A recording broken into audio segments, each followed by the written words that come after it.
I desensitized myself to it.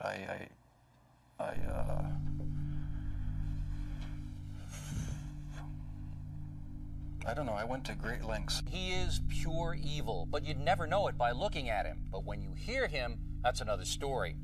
His killing field was Milwaukee, and he got away with murder for more than a decade. But how could any of this happen? For the first time ever, Nancy Glass is here inside the world of Jeffrey Dahmer. Bill, when I sat down opposite Jeffrey Dahmer for this interview, I wondered what he would tell me, how hard it would be to get him to discuss his horrific crimes. What I found was that he was very forthcoming. He volunteered details that may be difficult to hear. I began by asking what he wanted from the men he picked up.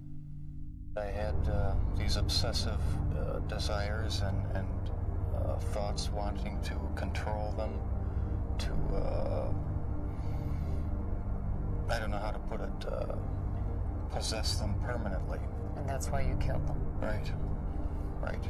Not because I was angry with them, not because I hated them, but because I wanted to keep them with me. And as my obsession grew, I was saving body parts such as skulls and skeletons. Jeffrey Dahmer is recalling his monstrous past. Almost 2 years ago, in this little apartment in Milwaukee, police discovered the grisly remnants of one of the most horrible crime sprees in American history. Jeffrey Dahmer, an unassuming chocolate factory worker, would eventually confess that he had seduced, murdered, and dismembered 17 young men. He even ate some of his victims' body parts. He instantly became the center of worldwide media attention, a serial killer unmasked. There were protests and press conferences in Milwaukee as people tried to understand how this could have happened in their midst. How did Jeffrey Dahmer get away with murder after murder for 13 years? How did a boy born into a hard-working middle-class family turn into the worst kind of monster imaginable?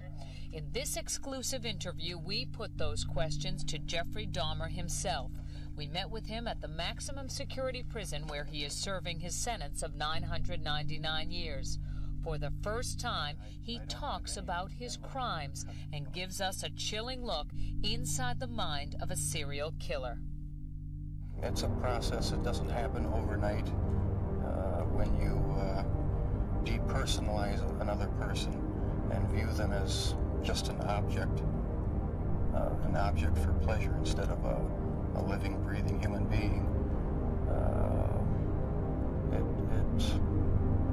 it seems to make it easier to do things you shouldn't do. The reason why Jeffrey Dahmer was able to get away with his crimes was because of just what you are seeing here. Jeffrey Dahmer is intelligent and articulate. That is what makes him so frightening. But if you listen carefully to his words throughout this interview, you realize it is a thin disguise. You do sound, though, like the kind of person who could have said to himself, "This is wrong. I must stop." I always knew that it was wrong, but after the first killing was not planned. I was coming back from the shopping mall back in '78.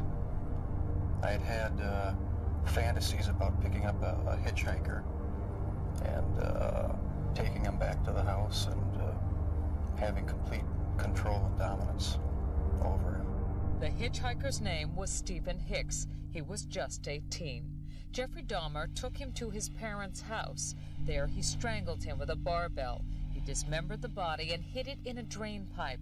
It was Jeffrey Dahmer who gave those details to the police in his confession. No one had a clue as to what was happening for over a decade. During that time, Jeffrey Dahmer joined the Army and was sent to Germany. He was eventually discharged for a drinking problem and returned to Ohio. 9 years after Stephen Hicks' murder, the killing began again. What happened to you in the 9 years in between that you were able to stop, that you were able to control yourself? It just wasn't an opportunity to fully express what I wanted to do. there was just not the physical opportunity to do it then. And I started, when I moved to Milwaukee in '81, I started reading pornography, going to the bookstores. Eventually that led to frequenting the gay bars. And then one time I brought this young man back to the hotel room, the Ambassador Hotel. Was just planning on drugging him and spending the night with him. Had no intention of hurting him. When I woke up in the morning, he had a broken rib here, was heavily bruised. Apparently I had beaten him to death with my fists. And you have no memory I of it? have no memory of it.